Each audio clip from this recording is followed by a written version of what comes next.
Mike's Daily Podcast. Are you happy at home, just curled up with a book, listening to Mike's Daily Podcast? No, that wouldn't work. Mike's Daily Podcast. I can't read and listen to a podcast at the same time. A little bit of music, a little bit of wine, maybe a little brandy sifter as I'm reading next to the fireplace. Baz's little boxer hanging out, and my lovely lady friend's face is next to me. Because we don't care Mike's Daily Podcast about social distancing. We're like right there next to each other.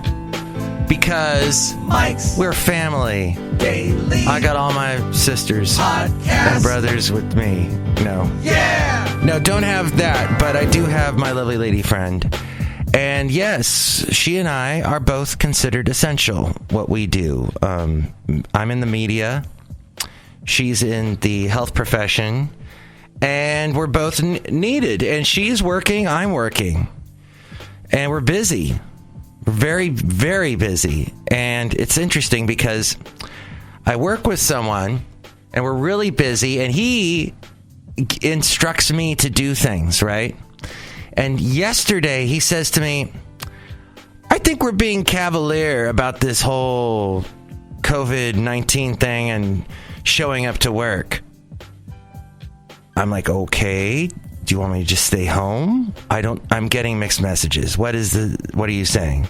No, I'm just saying we're, being a little cavalier about this. And I heard the word cavalier a couple of times. And I felt like one of the musketeers.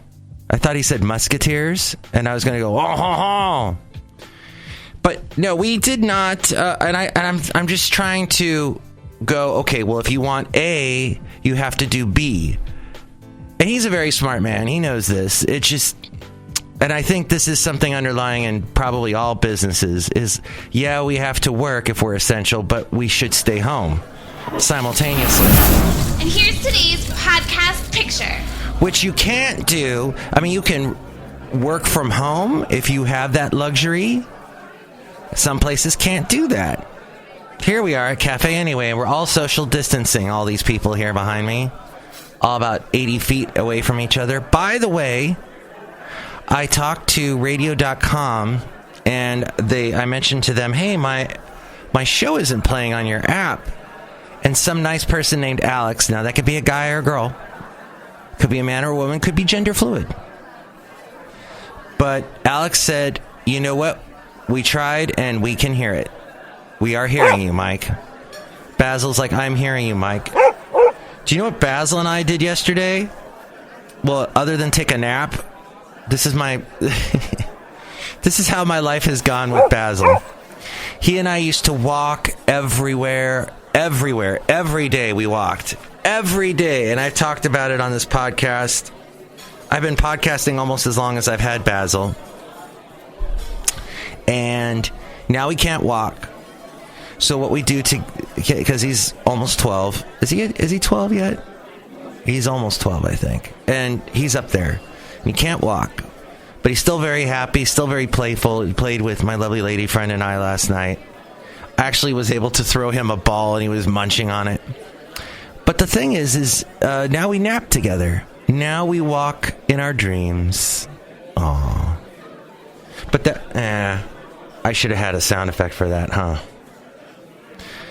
Now we walk in our dreams. But there is this dichotomy going on in the world with we got to get work done, and then we can't. Well, now in Italy, it's horrible. And I heard something today, just as it made me go, huh? I do this about every day now when I'm hearing about the COVID virus. I do, huh? About 20 times a day. And yesterday I was hearing that Mexico has such few cases of it. Maybe they're not being reported. You can come up with your own theory and let me know at 336MM Daily. That's 3 + 3 = 6. MM as in Mike Matthews. Daily isn't what this podcast has been now for quite a few days. I'm very proud of myself. I haven't been interrupted. I got interrupted for over a week, and that annoyed me. But apparently, the newest thing that I did not know, Italy has the worst case of the virus now. They have more than China had, more infected people. More people have died of the virus in Italy. And here's the interesting thing that I heard today is that they may have had the coronavirus since November. They have had it that far back. I didn't even know about this thing until early January. But they could have had it as early as November because people have been getting pneumonia. I don't want to go into too many particulars, but I mean, it's so bad, like they're running out of coffins. It's that bad in Italy. I don't know if you Google Italy right now about the coronavirus. It's terrible. But hopefully we don't get to that. That is, I think, what's on the back of the mind of Gavin Newsom saying, hey, California, stay home. But in Italy, it's martial law. It is like you cannot leave your house.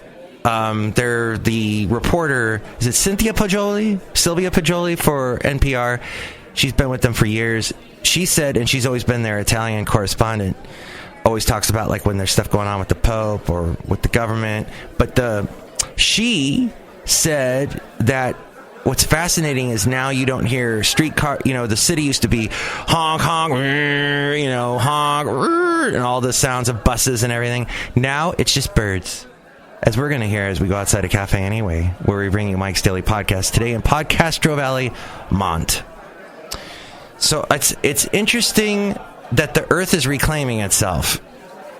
It's interesting that in the end, nature, which the podcast picture is showing a little bit of nature, and it was the beginning of spring late last night. And there's some blossoms for you that I took this picture yesterday in Fremont. You can see it at MikesDailyPodcast.com. It's interesting how it's reclaiming itself, and it almost reminds me of that David Byrne Talking Heads song. There was a factory, now it's all covered with flowers. You got it, you got it. We're outside now. See, it sounds like this now in Italy with all the birds. Cynthia was saying, or Sylvia, Ms. Poggioli was saying that there were some people going out. But it is martial law. It is enforced. And I think it's the same in Spain. But here in California, Gavin Newsom said, listen, the governor said, don't go out. We're not going to... He was fuzzy on how it was going to be enforced, but basically, please stay home. Unless you're essential. You can still get groceries. And that's good. And then there's let's see what else. That's about... How far are we... I think I'm going to wrap it up today. I think I'm going to go home early today, as a matter of fact. We're going to... Hey, I see my coworker Mike. He's made it to work. He does not like coming into work, though, with this whole thing going on. But good for him. He's toughing it out. We got to tough it out in today's world. Here's some interesting things I didn't know. There are positive news, positive things to remember about the coronavirus. Speaking of corona, speaking of beer, what we used to think of when we heard the word corona, or the sun, is that I hear beer. That now distilleries of different types, beer, booze of some kind, are giving out free wipes. I guess they make the wipes themselves. I haven't tracked down this story completely, but I heard this a little bit yesterday. Also, all the food delivery companies, like Uber Eats, DoorDash, what's that other one? Oh, Happy Wheel driving person that puts their hand in your food as they drive it to your house company. They're all doing free delivery, I hear. I don't know if that's true or not, but if it is, just remember, don't take revenge on me. Revenge is a dish best served cold. You think about that. And if you have that dish served cold, please have it delivered by your local door delivery Uber thing. Now, to wrap up the show, let's say hi to a couple people. We are all social distancing ourselves from each other. How does that make you feel? Social distancing? We are social animals. I have these conversations with my lovely lady friend. This is a good thing. You need to have these kinds of conversations with your loved ones. That your good friends. Your spouse should be like your good friend, your partner. And my good friend said, hey, what's happening with all this social distancing going on? Isn't it affecting our psyche slightly? Or are we taking advantage of the myriad of ways we can contact each other with FaceTime on Apple? I forget, Samsung's got something with their call similar when you call someone, or the Google Android OS stuff. So, did I say Google? I should throw this sound effect in real quick because I haven't done this. Great googly moogly. Now, just think about that, though. How is your psyche if you're being quarantined? I spent yesterday watching YouTube. In my free time, I watched the Yesterworld channel. This young kid, he is like obsessed with Disneyland, and he has gone into all of this backstory about Disneyland that I did not know. And he makes these very well done videos, very hilarious. He throws in these little clips from all these movies. Like he'll say something like, oh, and then Walt had to say goodbye for the last time to his, because he died, I think, was it of lung cancer, I think. And then they showed a clip of like Titanic where Leonardo says goodbye to the woman. What was her name? Was it Gwyneth Paltrow? No, the other one. I'm forgetting all my British actresses. Gwyneth Paltrow's kind of British. Or she acted British in that Emma movie. But I digress. A lot. So what happened was... So if you watch this Yesterworld thing, he does it on all these... like a lot of stuff at the Disney World place, Disneyland, gets into like certain rides that get revamped. And for example, there's this one ride at Disneyland, this big riverboat. You go down this river, the Rivers of America, I think it is, and you see these animatronic animals, and then you'll all of a sudden see a cabin that's burning to the ground, and that apparently has been there for years, decades. And it used to have a guy, like a dead person, lying on the ground with an arrow in his back. And the narrator would say something, oh, you gotta look out for those Indians. And, they got... It's interesting, though, they took it out in the 70s because that's when we apparently got very woke. We got woke in the 70s, all the way back then. So if you think, oh, I invented woke, no, you didn't. And then the other interesting thing was I forget the kid's name that does this, but he also went into movie sets that have been abandoned and are still, like, now historic places, historic landmarks. For example, Popeye, not the chicken, but Robin Williams, the first movie he did was Popeye, a live-action version of it. One of the first times we did live-action versions of cartoons. It did not do well in the theaters, as I recall. I remember I went and saw that with my dad. But there's like this little shanty town, and in it, there's Robin Williams singing a lot as Popeye. There was also, what's her name? The girl, the woman from The Shining. Shelley Duvall. So, but when they were done with the movie and done with the set, when they left, they painted all the little houses they had. They left the houses there, and they painted them all gray, and said to the town, I think it was an island. They said to the island, the governor of the island, listen, you can do whatever you want with this. We're out of here. And the governor repainted the houses. It is still a tourist destination to this day. Also, from The Fugitive, the Harrison Ford movie with Tommy Lee Jones, that won a bunch of awards, I forgot, Academy Awards. There was a stunt scene where Harrison Ford jumps off a train before it blows up and collides with something. They left that train on the track, and it's up somewhere in the Smoky Mountains and in the Appalachians, and you can still see it apparently and go up there on tours.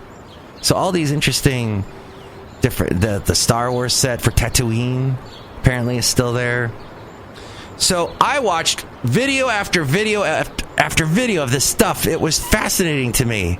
And I thought, I wonder if I'm not the only person chain watching YouTube one after another. And it's very... So, however, I know millennials love watching YouTube. In fact, I was turned on to a lot of YouTube channels through different millennial friends of mine. But are millennials being cavalier about the whole thing, about going out into public and drinking at places like in Florida? Florida's had to crack down on the whole spring break thing because there were so many teenagers and young 20-somethings still hitting the bars, and they're like, no, you guys are standing too close. Social distancing. Remember, there's a pandemic going on. And I heard this one old guy complaining about millennials saying, if you're being cavalier about it and you think, oh, I'm going to catch it and I'm going to be fine because I'm young, remember there's old people like me around you and I could catch it from you and I could die. So just keep that on your conscience and in your consciousness. Look who's out here standing very far away from me. Hello, Michael Mash, it's Madame Rootabega and I am not sick. Ooh. Do you want me to stand even further away? Yes. Do you want me to, put a full-on suit, hazmat suit for you? Yes. And do you want me to dance a jig? Yes. Okay, I guess we can, because we really didn't get to. Because of, what was that thing? St. Patrick's Day. We didn't really get to enjoy St. Patrick's Day this year. So. Oh, that's nice. Do you want me to stop? No. Oh, look who else is here. Hello there, Mike. This is Valentino, the parking attendant. And this is Bison Bentley. Do you know that? Mike, I think we're going to get out of here because all these people freak us out and you can't seem to stand far enough from these people. Yeah, fair enough. Do you know that? How far is enough for social distancing? How about as far as it takes me to get to my house and lock the door? But thank you so much for stopping by. Cafe Anyway, located somewhere in Podcastro Valley, Mott today, episode 1998, 1998. I slightly remember that year. I think, was Ricky Martin about to come out at that point? Not out of the closet, but out of the... There, I'm back in my house. Everybody stay away from me. Was that Fiona Apple? No, that might have been a year earlier. Was that Alanis Morissette? No, that was a couple years earlier. Alanis Morissette. Bare Naked Ladies? Maybe. Fastball? Next show, it'll be the wonderful Chely Shoehart, Floyd the Floorman, John Deere the Engineer. You can call me at 336MM Daily. 3 + 3 = 6. MM is in Mike Matthews. Daily is in what this podcast will try to keep doing because you're at home, maybe stuck listening to me. Oh, and you can not watch me, but you can listen to me on YouTube as well. Take it away, Ariel.